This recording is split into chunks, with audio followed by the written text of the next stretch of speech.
కథ పేరు సింహంకు చిట్టి ఎలుక సహాయం. ఒకనాడు దట్టమైన అడవిలో ఒక సింహము గాఢ నిద్రలో నిమగ్నమై యుండగా ఆ సమయంలో ఓ చిట్టి ఎలుక అదే దారిన వచ్చుచు పొరపాటున సింహపు మీద అడుగు వేసింది.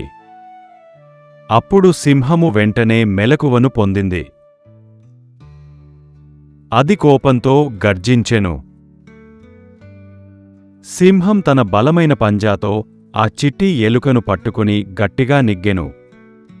ఎలుక భయంతో వణుకుతూ మర్యాదపూర్వకంగా సింహంతో ఇలా అంది: ప్రభూ, దయచేసి నన్ను విడిచిపెట్టండి.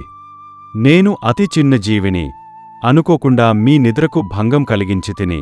ఒకనాడు మీకు సేవ చేయగల అవకాశం నాకు రావచ్చును అంటూ అంది. ఆ మాటలు విన్న సింహము ముందు కోపంతో ఉన్నా తర్వాత ఆ ఎలుక మాటలు విని నవ్వును ఆపలేకపోయెను. అది అనుకుంది, చిన్న ఎలుక నాకు సహాయం చేస్తుందా అని అనుకొని దయతో దానిని వదలెను. ఆ రోజు వెళ్ళిపోయెను. కాలం మారెను.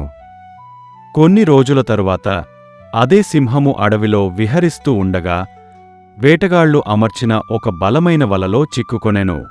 ఎంత గర్జించినా, ఎంత అరిచినా, ఎంత కదిలినా సింహం దానిని ఛేదించలేకపోయింది.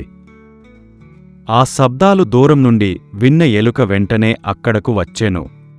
వలలో చిక్కుకున్న సింహాన్ని చూసిన వెంటనే ఏమాత్రం ఆలస్యం చేయకుండా తన పదునైన పళ్లతో వలను కొరకేసింది. కొద్దిసేపటిలోనే సింహము విముక్త పొందేను. సింహము ఆ చిన్న ఎలుకను ప్రేమగా చూసి కృతజ్ఞతాభిమానాలతో ఎలుక ముందు తలదించింది. చిన్నదైన సహాయం ఎంత గొప్పదై యుండగలదో అప్పుడు సింహానికి అర్థమయ్యింది. కథ నీతి: తన గర్వమే తనకు శత్రువు.